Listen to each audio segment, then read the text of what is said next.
तो स्टूडेंट्स, हमने series combination देखा है ना। अब हम देखेंगे पैरेलल कॉम्बिनेशन होता क्या है एक्चुअली में।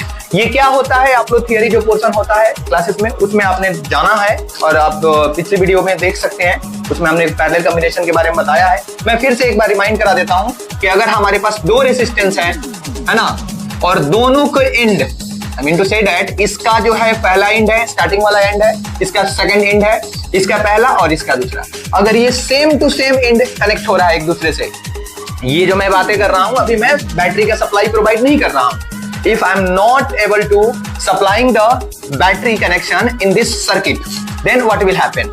If the same ends are connected on both sides, then we can say that this combination is known as parallel combination.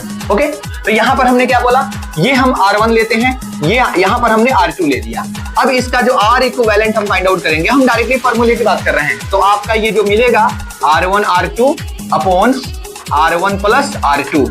अगर हम यहां पर एक चीज और लेते हैं, if R1 is equal to R2 is equal to R, अगर ये एक चीज आ गया, ये कंडीशन है, if R1 is equal to R2 is equal to R, then what will happen?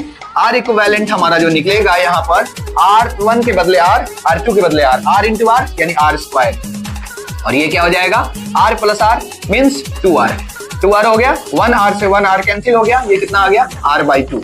यानी R इक्विवेलेंट हम दो रेसिस्टेंस का निकाल रहे हैं तो R/2 हो रहा है। अगर ये तीन रेसिस्टेंस होता तो